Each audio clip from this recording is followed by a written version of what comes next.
मुख्यमंत्री पुष्कर सिंह धामी ने the legend of Koshyari भगत दा पुस्तक का किया विमोचन। महाराष्ट्र के राज्यपाल भगत सिंह कोश्यारी के जीवन पर आधारित है पुस्तक।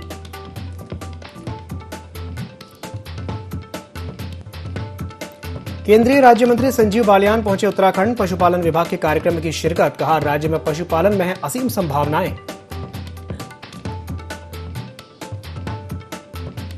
अनिश्चितकालीन के लिए स्थगित हुआ विधानसभा सत्र। 22 घंटे 43 मिनट तक चला सत्र। स्पीकर ने जताया पक्ष और विपक्ष के विधायकों का आभार।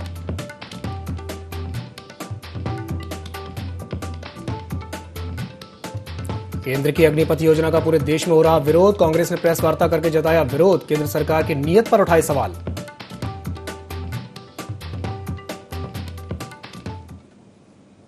नमस्कार, देवभूमि लाइव में आपका स्वागत है। मैं हूं आपके साथ दिव्यांशु जोशी। बुलेटिन की शुरुआत करेंगे इस वक्त की बड़ी खबर के साथ, जो कि देहरादून से है, जहां मुख्यमंत्री पुष्कर सिंह धामी ने एक पुस्तक का विमोचन किया है। द लीजेंड ऑफ कोश्यारी भगत दा पुस्तक का विमोचन किया गया। महाराष्ट्र के राज्यपाल भगत सिंह कोश्यारी के जीवन पर यह पुस्तक आधारित है। पुस्तक के लेखक और प्रकाशक का मुख्यमंत्री पुष्कर सिंह धामी ने आभार जताया है। ये बड़ी खबर है राजधानी देहरादून से, जहां सीएम पुष्कर सिंह धामी ने एक पुस्तक का विमोचन किया है। द लीजेंड ऑफ कोश्यारी भगत दा पुस्तक का विमोचन किया है। यह पुस्तक महाराष्ट्र के राज्यपाल भगत सिंह कोश्यारी के जीवन पर आधारित है। पुस्तक के लेखक और प्रकाशक का सीएम ने आभार जताया है। यह बड़ी खबर है राजधानी देहरादून से, जहां सीएम पुष्कर सिंह धामी ने एक पुस्तक का विमोचन किया है। तो इस वक्त की ये बड़ी खबर है राजधानी देहरादून से, जहां सीएम पुष्कर सिंह धामी ने एक पुस्तक का विमोचन किया है। और इसी खबर पर अधिक जानकारी के लिए हमारे साथ प्रिंसिपल कॉरेस्पॉन्डेंट कैलाश बिष्ट जुड़ गए हैं। कैलाश जी, आपसे जानना चाहेंगे, एक पुस्तक का विमोचन किया गया है सीएम के द्वारा, क्या जानकारी है, बताइए।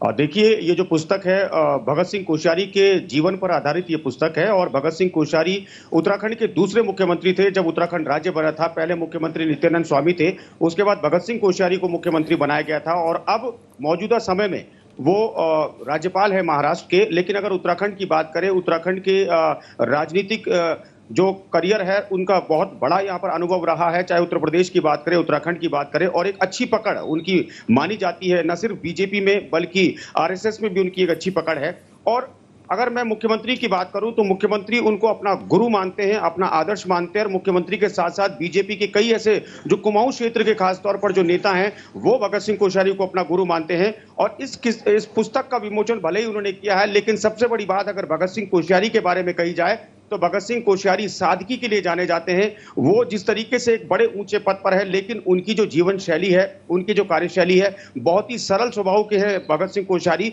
और उन्हीं को गुरु मानते हुए कल इस पुस्तक का विमोचन किया गया है मुख्यमंत्री पुष्कर सिंह धामी द्वारा। और जो लेखक और प्रकाशक हैं, दोनों का ही आभार मुख्यमंत्री ने जताया है। दिव्यांशु। कैलाश जी, इस पुस्तक के माध्यम से कहीं ना कहीं जो युवा हैं उन्हें काफी कुछ जानने का मौका मिलेगा भगत सिंह कोश्यारी जी के बारे में। उनकी जीवन शैली को पढ़कर के वो कहीं ना कहीं प्रेरित होंगे। हाँ बिल्कुल, देखिए, इस आपाधापी के जीवन में अगर कोई सरल व्यक्तित्व यहाँ पर निकल कर आता है, या फिर सरल व्यक्तित्व के बारे में अगर कोई पुस्तक आती है, तो जाहिर तौर पर उसका कहीं ना कहीं इंस्पिरेशन जरूर यहाँ पर युवाओं के लिए जाता है। और मुख्यमंत्री चूंकि युवा हैं और जिस तरीके से सादगी का हमने यहाँ पर जिक्र किया है, तो जाहिर तौर पर मुख्यमंत्री भी यही चाहते हैं कि आज भगत सिंह कोश्यारी भले ही अपने एक बहुत ऊंचे मुकाम उन्होंने हासिल किया है जीवन का और राजनीति में भी, लेकिन जिस सरलता से वो रहते हैं। क्योंकि आपने कुछ दिन पहले देखा था कि जब उत्तराखंड वो आए थे तो अपने गाँव वो गए थे और पैदल उन्होंने दौरा किया था अपने गांव का। हालांकि वो राष्ट्रपति थे, एक प्रोटोकॉल उनका था, लेकिन सादगी वहां पर दिखाई दी। उसके अलावा जिस स्कूल में उन्होंने अपनी शिक्षा ग्रहण की थी, प्राथमिक विद्यालय में, वहां पर भी वो गए, ग्रामीणों से मिले। तो जाहिर तौर पर उनकी जो सादगी और सादगी के चर्चे उनके लगातार रहते हैं, क्योंकि पहली बार नहीं कि जब ऐसा उन्होंने किया हो। उत्तराखंड जब भी वो आते हैं तो आम जनता से मिलना वो पसंद करते हैं, जनता के बीच जाते हैं, ग्रामीणों से मिलना पसंद करते हैं। तो जाहिर तौर पर यही कोशिश मुख्यमंत्री और सरकार की भी है कि ऐसा व्यक्तित्व के बारे में पुस्तक निकलनी चाहिए और लोगों को ये जानना चाहिए कि किस तरीके से यहाँ पर जो सरल और आसान व्यक्तित्व के लोग हैं वो इस दुनिया में अभी मौजूद हैं, और इतने बड़े पद पर रहने के बावजूद भी इतनी सरलता को दिखाते हैं। दिव्यांशु।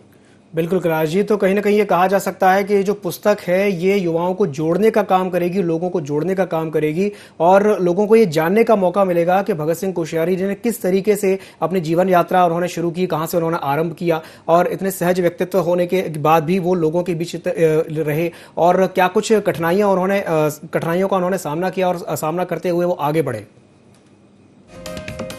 देखिए यहाँ पर अगर बात करें उनके शुरुआती जीवन की, तो जाहिर तौर पर पहाड़ से वो ताल्लुक रखते हैं, कुमाऊं से वो ताल्लुक रखते हैं, और जो उनकी प्रारंभिक जो शिक्षा रही होगी वो जाहिर तौर पर ग्रामीण अंचल में रही होगी। और जिस तरीके से मैंने आपका जिक्र किया कि वो स्कूल अपने गए थे जब वो पिछली बार उत्तराखंड आए थे, तो वाकई में एक पहाड़ में रहने का व्यक्तित्व और ऊपर से पहाड़ जैसा जीवन उन्होंने जिया, और उसके बाद पहाड़ में रहते हुए इतनी ऊंचाइयों को राजनीति में उन्होंने देखा। वो खुद मुख्यमंत्री रहे उत्तराखंड के, उसके बाद यहाँ पर सांसद भी वो रहे, और अब चूंकि वो राज्यपाल है महाराष्ट्र के, तो जाहिर तौर पर इतने ग्रामीण परिवेश में आने के बावजूद इतने ऊंचे मुकाम को राजनीति में हासिल करना, तो जाहिर तौर पर ये दिखाता है कि कितना संघर्ष उन्होंने अपने जीवन में भी किया है, राजनीति में भी किया है, और आज जिस मुकाम पर पहुंचे हैं ये उसी संघर्ष का नतीजा है। बिल्कुल, ये उसी संघर्ष का नतीजा है। कैलाश जी हमारे साथ बने रहिए। तो ये बड़ी खबर है राजधानी देहरादून से, जहां पर सीएम पुष्कर सिंह धामी ने एक पुस्तक का विमोचन किया है। बढ़ते हैं अगली बड़ी खबर की ओर, जो कि देहरादून से है, जहां बारिश को लेकर के येलो अलर्ट जारी किया गया है। कई इलाकों में देर रात से लगातार बारिश हो रही है। आपदा प्रबंधन की टीमें जगह जगह तैनात की गई हैं। अलर्ट मोड पर प्रशासन है। ये बड़ी खबर है राजधानी देहरादून से, जहां बारिश को लेकर के येलो अलर्ट जारी किया गया है। कई इलाकों में देर रात से ही बारिश हो रही है, लगातार बारिश हो रही है, जिसके चलते आपदा प्रबंधन की जो टीमें हैं वो जगह जगह तैनात की गई हैं और प्रशासन अलर्ट मोड पर है। तो ये बड़ी खबर है देहरादून से, जहां बारिश को लेकर के येलो अलर्ट जारी किया गया है। और इसी खबर पर अधिक जानकारी के लिए हमारे साथ प्रिंसिपल कॉरेस्पॉन्डेंट कैलाश बिष्ट जी जुड़े हुए हैं। कैलाश जी, आपसे जानना चाहेंगे, भारी बारिश को लेकर के अनुमान लगाया गया है मौसम विभाग के द्वारा और येलो अलर्ट भी जारी किया गया है, क्या जानकारी है, बताइए। बिल्कुल, देखिए पहले 18 तारीख तक येलो अलर्ट जारी किया गया था, और अब पूर्वानुमान जो लगाया गया है मौसम विभाग द्वारा वो 21 तारीख तक यहाँ पर लगाया गया। और इस वक्त भी बारिश हो रही है। मैं खुद इस वक्त बारिश में यहाँ पर खड़ा हूँ, और ये तो रही मैदानी इलाकों की बात, लेकिन जहां तक पहाड़ी इलाकों का सवाल है, पहाड़ी इलाकों में बारिश को देखते हुए प्रशासन बिल्कुल अलर्ट मोड पर आ चुका है। यहाँ पर एसडीआरएफ, एनडीआरएफ, आईटीबीपी जो तमाम टीमें हैं, और साथ ही जो आपदा प्रबंधन विभाग है, पूरी तरीके से सतर्क नजर आ रहा है। कई टीमें यहाँ पर आपदा प्रबंधन द्वारा गठित की गई हैं, जो संयुक्त जिसमें टीमें हैं, जिसमें पुलिस के जवान भी हैं, आईटीबीपी, एनडीआरएफ और एसडीआरएफ के जवान हैं, और कई ऐसे चेकिंग पॉइंट्स हैं जहां पर इन लोगों की तैनाती यहाँ पर कर दी गई है। पहले से ही ये तैनाती है, और उनको अलर्ट मोड पर रहने के लिए इसलिए कहा गया है क्योंकि अभी उत्तराखंड में सबसे बड़ी जो चारधाम यात्रा है वो चल रही है, और चारधाम यात्रा को लेकर किसी भी तरह की कोई अनियमितता ना हो, इसको लेकर ये तमाम टीमें वहां पर मौके पर हैं और लगातार यहाँ पर लोगों को यहाँ पर मदद कर रही हैं। लोगों को गाइडलाइंस भी यहाँ पर बता रही हैं कि ये गाइडलाइंस है तो आपको ये फॉलो करना है। और जाहिर तौर पर जो यात्री जो आ रहे हैं इस वक्त चारधाम, उन यात्रियों को लेकर भी एडवाइजरी और गाइडलाइंस जारी की गई हैं। जिसको ये गाइडलाइंस नहीं मालूम, उनको चेकिंग पॉइंट्स में उनको तमाम ये गाइडलाइंस और एडवाइजरी बताई जा रही हैं। और मैं आपको बता दूं कि कुछ दिनों पहले जिस तरीके से 100 से ज्यादा मौतें हो चुकी है, हालांकि बरसात से वो मौतें नहीं हुई थी, वो मौतें कहीं ना कहीं स्वास्थ्य के कारणों से हुई थी। तो प्रशासन बहुत ज्यादा गंभीर है, प्रशासन बहुत ज्यादा अलर्ट है। इसी के चलते अब दोबारा यह हादसा ना हो, तो इसको लेकर लगातार टीमें गठित हैं। और आपने देखा होगा कि 2013 में जब आपदा आई थी केदारनाथ में, उसके बाद से परसों ही 9 साल उस आपदा को हुए हैं, तो उसको लेकर भी प्रशासन अलर्ट है कि कहीं इस तरह की अगर सिचुएशन आती है तो उसको लेकर पहले ही अलर्ट मोड पर यहाँ पर तमाम आपदा प्रबंधन विभाग की टीमें मौजूद हैं। कैलाश जी, गाइडलाइन की अगर आप बात की जाए या एडवाइजरी की बात की जाए, तो क्या खास बिंदु हैं जो यात्रियों के लिए जारी किए गए हैं? देखिए, यात्रियों को साफ तौर पर ये इंस्ट्रक्शंस दिए गए हैं कि मौसम विभाग या फिर आपदा प्रबंधन विभाग या फिर सरकार द्वारा जो भी गाइडलाइंस दी जाएंगी, उन गाइडलाइंस का आपको पालन करना ही है। अगर किसी का रजिस्ट्रेशन नहीं है तो वो यात्रा नहीं कर सकता, यानी वो आगे नहीं बढ़ सकता है। जब उसका नंबर आएगा तभी वो यात्रा पर जाएगा। तेज बारिश अगर होती है तो उसको जो सुरक्षित स्थान है वहीं पर उसको रुकना होगा, उन यात्रियों को रुकना होगा। और जब तक मौसम विभाग द्वारा या अन्य जो संबंधित जो विभाग है उनके द्वारा यहाँ पर हरी झंडी नहीं दिखाई जाती, तब तक वो लोग अपनी यात्रा को सुचारू नहीं कर सकते। तो जाहिर तौर पर इस तरह के कई ऐसे पॉइंट्स का जो मैंने जिक्र किया है, कई ऐसे पॉइंट्स यहाँ पर बनाए गए हैं शासन प्रशासन द्वारा कि वहां पर लोगों को ये गाइडलाइंस दी जाएं और लोग अपनी सुरक्षा खुद कर सके। प्रशासन तो सुरक्षा करने के लिए है ही, लेकिन कहीं ना कहीं ये यात्रियों से भी निवेदन कर रही है सरकार कि आपको भी अपने आप को सुरक्षित रखना होगा, और जब सुरक्षा होगी तभी आप यात्रा पूर्ण रूप से कर पाएंगे। तो कहीं ऐसा ना हो कि अगर आप यहाँ पर असहज अपने आप को महसूस करें और आप यात्रा में चल दिए तो उससे कहीं ना कहीं कोई घटनाएं हो सकती हैं। तो ये चीजें ना हो, इसकी पुनरावृत्ति ना हो, इसको लेकर प्रशासन और शासन दोनों गंभीर है। कैलाश जी, अभी हमने पिछले कुछ दिन पहले देखा था कि किस तरीके से भीड़ वहां पर इकट्ठी हो गई थी उत्तराखंड के अलग अलग पर्यटन स्थलों पर। और अब चूंकि बरसात का मौसम आ चुका है और जुलाई अगस्त का महीना आने वाला है, तो आने वाले समय को देखते हुए कहीं ना कहीं ये कहा जा सकता है कि सरकार यात्रियों से ये निवेदन कर सकती है कि आप वहां पर ना आए, लोग वहां पर ना आए, क्योंकि भीड़ पहले से ही वहां पर बहुत ज्यादा थी।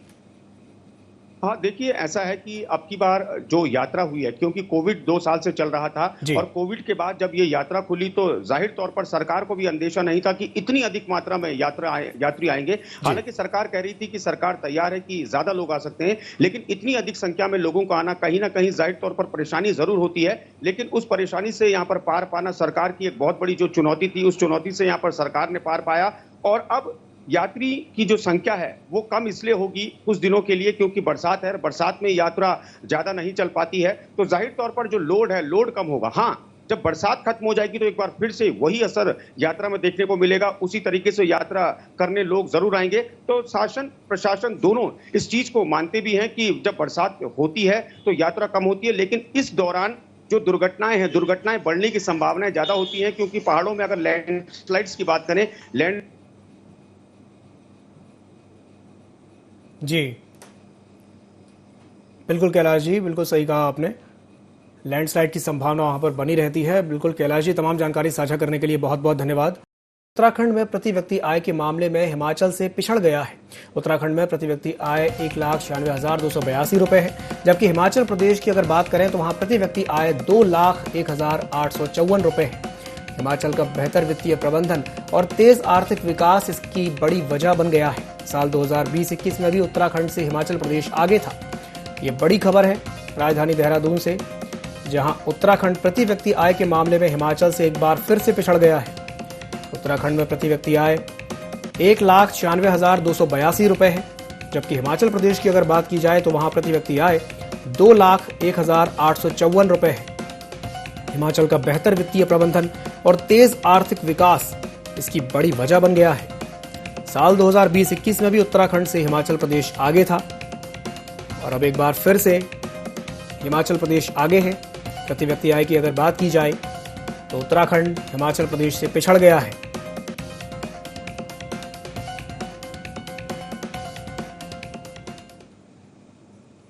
केंद्र सरकार की अग्निवीर योजना का देश भर में जबरदस्त विरोध हो रहा है। वहीं उत्तराखंड कांग्रेस ने बड़ा फैसला लेते हुए आंदोलन को लीड करने का फैसला किया है। कांग्रेस प्रदेश अध्यक्ष करण माहरा ने पत्रकार वार्ता करके केंद्र सरकार की योजना पर सवाल खड़े किए। साथ ही कहा है कि लोकतंत्र में सबको अपनी बात कहने का हक है, लेकिन नेतृत्व के अभाव में युवा रास्ता भटक कर योजना का विरोध हिंसात्मक तरीके से करने लगे हैं। ऐसे में उनका नुकसान होने के साथ भविष्य भी खराब हो सकता है, जिसे लेकर हमने फैसला किया है कि हम युवाओं के साथ सही तरीके से मिलकर योजना का विरोध करेंगे। हम राजनीतिक दल हैं, राजनीति तो करेंगे और हम आंदोलन में पहले दिन नहीं कूदे। जब आंदोलन हो गया, जब आगजनी हो गई, ट्रेन जल गई, तो मुख्य विपक्षी दल होने के नाते हमारी जिम्मेदारी है कि हम उसको एक दिशा देने का काम करें। उस आंदोलन को हम अराजक होने से बचाएं, हिंसक होने से बचाएं। हाँ, अहिंसा के पुजारी गांधी जी की पार्टी है। हम चाहते हैं देश में हिंसा ना फैले, नौजवानों का भविष्य से खिलवाड़ ना हो और देश की सुरक्षा के साथ खिलवाड़ ना हो। इसीलिए मैं अपने साथियों से निवेदन कर रहा हूं कि आपको उन लड़कों को लीड करना चाहिए ताकि उनके ऊपर कोई मुकदमे दर्ज ना हो पाए और उनको हम अपनी किसी मुकदमे से, अपनी घटनाओं से, अपनी मारपीट से और देश की राष्ट्रीय जो संपत्ति है उनको नुकसान से बचा सके। शहर कांग्रेस कमेटी मसूरी ने उप जिला अधिकारी के माध्यम से राष्ट्रपति को ज्ञापन दिया और मांग की है कि देश के संवैधानिक संरक्षक होने के नाते नेशनल हेराल्ड मामले में हस्तक्षेप करके केंद्र सरकार को सत्ता के दुरुपयोग को रोकने हेतु दिशा निर्देश जारी किए जाएं।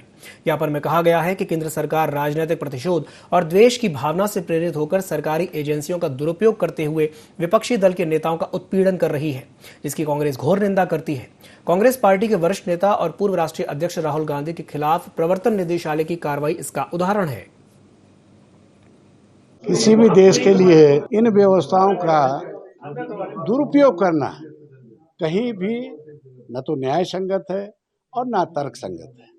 आज पूरी दुनिया इस कृत्य को निंदनीय कृत्य इसलिए बता रही है कि जब नेशनल हेराल्ड का और यंग इंडिया का 2016 में केस जो है सारी सुनवाई के बाद ड्रॉप कर दिया गया था, तो उसको 2022 में फिर अनावश्यक रूप से अस्थिरता, देश में अस्थिरता पैदा करने के लिए ईडी का दुरुपयोग करना पड़ा। और ईडी समन करती है, राहुल जी को समन करती है, सोनिया जी को समन करती है, तमाम पदाधिकारी को समन करती है। देश में 21 जून को अंतर्राष्ट्रीय योग दिवस मनाया जाएगा, जिसके उपलक्ष्य में रुड़की के करौंदी ग्राम स्थित अचीवर स्पोर्ट्स एकेडमी में साप्ताहिक योग शिविर लगाया गया। कार्यक्रम में मुख्य अतिथि के तौर पर मदरहुड कॉलेज के कुलपति डॉक्टर नरेंद्र शर्मा पहुंचे। डॉक्टर नरेंद्र शर्मा और सचिव स्पोर्ट्स एकेडमी के निदेशक पूर्व सैनिक राजकुमार सिंधु ने फीता काट करके इसका शुभारंभ किया। शिविर में बड़ी संख्या में छात्रों ने भाग लिया, जिन्हें योग का महत्व बताया गया।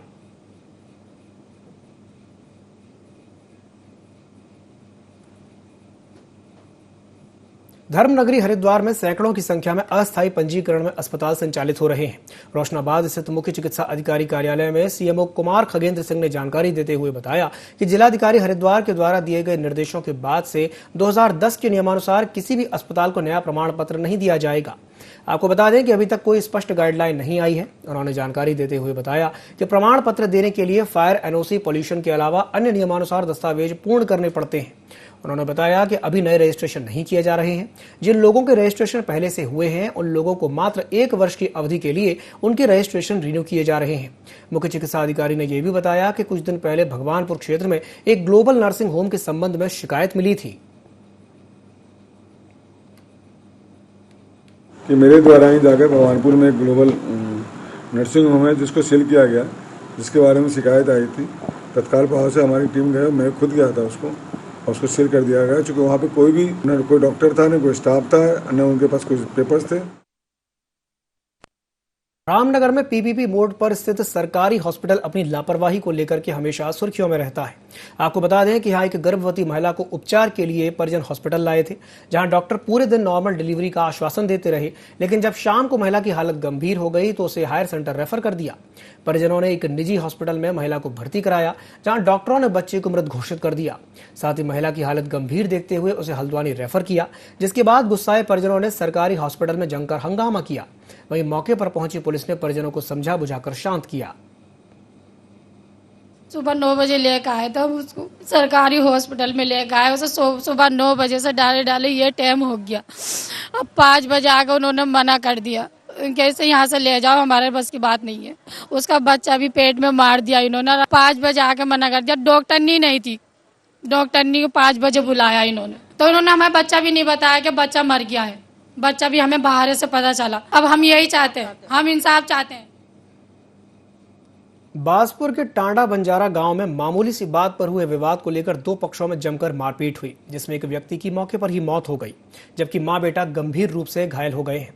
पुलिस ने इस मामले में 2 आरोपियों को गिरफ्तार कर लिया है।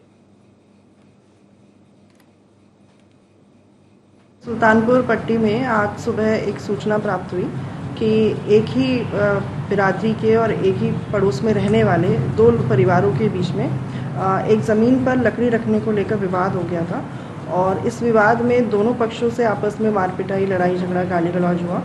तो इसमें एक आंगन लाल है 70 वर्षीय, उसमें इस लड़ाई और मारपीट के दौरान उसमें उनकी मृत्यु हो गई। और जो दूसरा पक्ष है बलबीर और विक्रम, इन दोनों को हमने अरेस्ट कर लिया है मौके से ही, और साथ ही साथ शव का पंचायतनामा भर के पोस्टमार्टम के लिए भेज दिया है और तहरीर प्राप्त की जा रही है और इसमें अग्रिम कार्रवाई। हरिद्वार में किसानों की समस्याओं को लेकर भारतीय किसान यूनियन क्रांति राजनीतिक ने किसान कुंभ का आयोजन किया है, जिसमें संगठन के राष्ट्रीय अध्यक्ष विकास सिंह सैनी शामिल हुए। इस दौरान विकास सिंह सैनी ने कहा कि किसानों पर लगातार अत्याचार हो रहे हैं, जिसे बर्दाश्त नहीं किया जाएगा। वहीं किसानों की समस्याओं को लेकर राष्ट्रपति के नाम तहसीलदार को ज्ञापन सौंपा गया। ये अधिवेशन चिंतन शिविर है, साल में एक बार ये किसानों का एक तरह से सम्मेलन होता है। इस पर चिंतन किया जाता है कि आगे संगठन को कैसे मजबूत किया जा, कैसे किसानों की समस्याओं को किस प्लेटफॉर्म पर रखा जिससे उनका समाधान हो सके। जिस तरह से हरिद्वार जिले में आप देख रहे कि सरकार पूरी तरह से जुमलेबाजी की सरकार है और किसान को सिर्फ एडवर्टाइज और बस एडवर्टाइज तक ही सीमित रख रही है। ये कहीं स्टेज पर खड़ा कर दिया, बाकी किसान को कहीं तक भी कोई राहत नहीं है। अध्यक्ष श्री विकास सिंह सैनी द्वारा एक मांग पत्र हमको दिया गया है। जो भी इनकी मांगे हैं वो उन्होंने इसमें संबोधित की हैं और हम उचित माध्यम से इसको माननीय मुख्यमंत्री, महामहिम राष्ट्रपति, जॉइंट मजिस्ट्रेट हरिद्वार एवं डीएम हरिद्वार तथा राज्यपाल महोदय को प्रेषित करें। रानीखेत में बार एसोसिएशन के चुनाव हुए, जिसमें विजय कुमार पांडे अध्यक्ष चुने गए, जबकि उपाध्यक्ष पद पर ललित मोहन आर्या ने जीत दर्ज की। वहीं सचिव कुबेर कार्की और कोषाध्यक्ष नासिर हुसैन के साथ अंकेक्षक प्रेम भगत निर्विरोध निर्वाचित हुए। बार के जो अधूरे कार्य रह गए हैं उनको आगे कराने की कोशिश करूं, और इस बार के अभी जीत हार तो एक अवश्य एक सौहार्दपूर्ण है। ऐसा नहीं कोई जीता कोई हारा, देखिए सभी हमारे मेंबर एक साथी हैं और हमें उसमें कोई ऐसा वाद विवाद नहीं करना चाहिए और आगे बढ़ाने के लिए सुविधा करनी चाहिए। भगवान देवताओं का आभार व्यक्त करता हूँ कि उन्होंने हम पर भरोसा जताया है। इस भरोसे पर हम खरा उतरने का प्रयास करेंगे और सबसे पहली प्राथमिकता हमारी ये रहेगी कि हमारे वहाँ फैमिली कोर्ट जो आनी है वो अभी तक नहीं आ पाई है। पूरे उत्तराखंड में जहाँ भी चुनाव होते हैं बार काउंसिल की तरफ से वहाँ एक पर्यवेक्षक भेजे जाते हैं। तो बार काउंसिल उत्तराखंड ने मुझे यहाँ पर्यवेक्षक के रूप में भेजा था और मैं यहाँ पर समय से आके मैंने लिस्ट देखी थी, जो उसमें जो है 49 इसमें वोटर लिस्ट में इनके वोट थे, जिसमें 36 जो है वोटरों ने अपना वोट कास्ट किया। कांग्रेस की विधायक अनुपमा रावत ने IND24 से खास बातचीत की। इस दौरान उन्होंने सरकार पर जमकर निशाना साधा और क्या कुछ कहा उन्होंने, आइए आपको सुनवाते हैं। अग्निपथ को लेकर कांग्रेस मुखर है और आज सदन में जबरदस्त हंगामा किया। अनुपमा रावत इस वक्त मेरे साथ विधायक जो मौजूद है, उनसे हम बातचीत करेंगे। अनुपमा जी, आज अग्निपथ को लेकर आप लोगों ने हंगामा किया है, क्या कुछ कहना है? ये सरकार, ये डबल इंजन की सरकार जो अपने आप को ये कहकर अपनी पीठ थपथपा रही है कि युवा नेतृत्व है, युवा मुख्यमंत्री है, उस सरकार के द्वारा जिस तरीके से बर्बरता पूर्वक हल्द्वानी में युवाओं के ऊपर लाठीचार्ज हुआ है, तो उसकी घोर निंदा जितनी भी की जाए वो कम है और आज उसी के विरोध में कांग्रेस ने वॉकआउट किया। पूरे प्रदेश में युवा इस वक्त सड़कों पर, आपको लगता है कि सिर्फ एक शिगुफा छोड़ा गया है, युवाओं के साथ एक मजाक कर रही है सरकार? ये तो पूरी सरकार ही एक तरीके से मजाक है। जो सदन की कार्रवाई लंबे से लंबे खींच नीचे बजट सत्र है, 3-3, 4-4 दिन में उसको खत्म करे, कह रहे हैं कि हमारे पास बिजनेस नहीं है। हम जो क्वेश्चंस पटल में रखना चाहते हैं, सदन के अंदर रखना चाह रहे हैं, हम लोगों को उसकी इजाजत नहीं दी जा रही है। तो साफ दिखता है इनकी सरकार की संजीदगी, उसकी सीरियसनेस के बारे में पता चलता है और युवाओं के साथ तो पूरी तरीके से छलने का कार्य किया और आज यही तो छलावा है कि आज पूरे प्रदेश का युवा जो है सड़क पर आ चुका है। मैडम, कई तरह के जो जवाब है वो नहीं दे पाए मंत्री, इसके बारे में आपका क्या? मेरे स्वयं जो है 6 प्रश्न लगे थे, किसी का भी संतोषजनक जवाब नहीं और मेरे को ये कहने में कोई गुरेज नहीं। हम तो प्रश्न पूछ रहे थे, हमारे पास उत्तर भाषण भी था, लेकिन विपक्ष में एक विधायक के रूप में हमारी तैयारी उनसे कई गुना थी और उनकी कुछ तैयारी नहीं थी। यहाँ तक कि हमारे सवालों पर खुद उनके पक्ष के जो विधायक थे वे भी उनसे क्वेश्चन उनको कटघरे पे सरकार को लाते हुए दिखे। तो कहीं ना कहीं जो सत्ता में बैठे विधायक भी हैं वे भी हमारे पक्ष में नजर आए कि उन्हें लग रहा था कि जो ये सरकार है ये जन विरोधी कार्य कर रही है। आगामी रणनीति रहेगी कांग्रेस की? हमारे जो पार्टी के लीडर्स हैं, जो नेता प्रतिपक्ष हैं, उनका जो फैसला होगा उसी के आधार पर हम लोग चलेंगे। चलिए, तो अनुपमा रावत हमारे साथी, जिनका साफ तौर पर यह कहना था कि जिस तरीके से आज कांग्रेस यहाँ पर मुकर हुई, उससे साफ है कि केंद्र बिल्कुल भी ठीक नहीं कर रही है अग्निपथ योजना को लेकर और आगामी जो भी रणनीति होगी उस रणनीति को लेकर आगे भी कांग्रेस इस मुद्दे पर मुकर नजर आएगी। ND24 के लिए देहरादून से कैमरा पर्सन मयूर के साथ कैलाश पेश। आम आदमी पार्टी के प्रदेश संगठन समन्वयक जोत सिंह बिष्ट ने एक पीसी करके केंद्र सरकार पर जमकर निशाना साधा। उन्होंने कहा कि भारतीय सेना हमारे देश की शान है। देश के युवा अपने देश की सेना में सेवा करते हुए अपने आप को पूर्ण रूप से देश सेवा के लिए समर्पित करने के लिए तत्पर रहते हैं, लेकिन भारतीय सेना में बीते 2 साल से भर्ती प्रक्रिया पर रोक लगी हुई थी। बताया जा रहा है कि लगभग 2 लाख पद रिक्त हैं, जबकि भारत सरकार ने मात्र 46,000 पदों को भरने के लिए भर्ती प्रक्रिया में बदलाव के साथ अब 4 साल की संविदा पर भर्ती करने का प्रस्ताव पारित किया है।